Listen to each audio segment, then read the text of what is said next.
Hi people, TS here, welcome back to Live and Blessed TV. Just doing my preview ahead of our Europa League semi-final second leg against Valencia. Of course, we've got a 3-1 advantage after our 3-1 victory against them last week Thursday. In between that game and the game coming up on Thursday night, of course, we dropped points at home to Brighton, which therefore meant that we realistically can't finish in the top 4 this season, and our only hope of getting back into the Champions League would be by winning the Europa League, and in theory we're just 2 games away from doing that. Valencia, on the other hand, they, after losing to us, they went and beat Huesca 6-1, so good performance for them.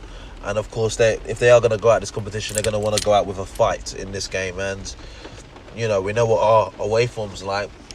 But bearing in mind, we did get a result. We went out to Napoli, and I expect us to get another result in this game as well. I don't think it's going to be plain sailing. I think they will score a goal, but I do think we'll actually win this game by 2-1. Of course, they're going to have the likes of Francis Coquelin available for this game. Of course, at one point in time, he was our man in the midfield. Cock block, as many of the fans, including myself, used to call him. But of course, he's not the man of calibre and quality for us anymore. But wouldn't surprise me if he puts in a top quality performance against us on Thursday night. Bearing in mind what sort of team I expect us to play, probably the same sort of team that started against Valencia in the home leg is the sort of side I would go with. And I'm going to get straight into my starting 11. So in goal, as much as I'd like to see Leno in there, I believe he's going to go with Cech. And then, of course, 3 at the back of Sokratis, Mustafi and Koscielny. Of course, Koscielny was on the bench for the Brighton game, so, he's fit enough to play, but, of course, he was being rested ahead of this game, so I expect to see him in there.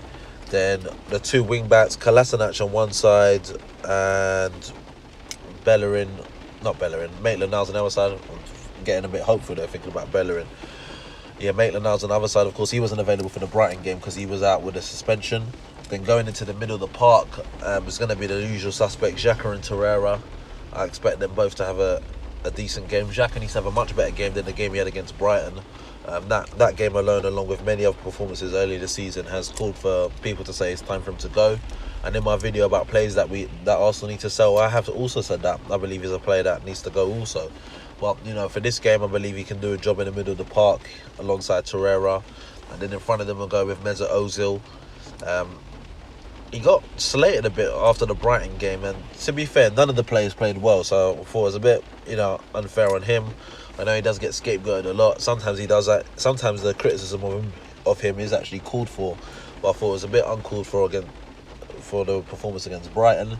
But, he's another player that potentially this summer needs to, go out the door and, go elsewhere. And it wouldn't surprise me if that was the case. And then, of course, the 2 front men, Lacazette and Aubameyang. There's a lot of talks at the moment that Barcelona are looking to buy Lacazette. And they're looking to put in around a 70 million bid for him. I'll be doing another video regarding that. So, of course, stay tuned and you'll see that.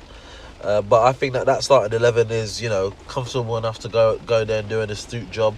I think with the 3 guys at the back, it's going to give the likes of Kolasinac and Maitland Niles the opportunity to bomb forward and support the midfield and the attack.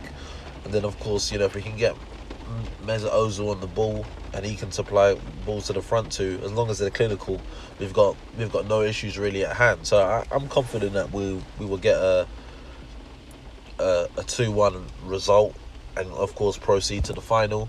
And then, of course, it all depends on who we'll face in the final. Of course, in the other leg, Frankfurt and Chelsea drew that 1-1. But now the second leg, Chelsea's at home. So, who knows? Most likely, in my opinion, I think it'll be an all-London final. But we'll have to wait and see how things go at the end of Thursday evening. Of course, that's all from me in terms of the preview.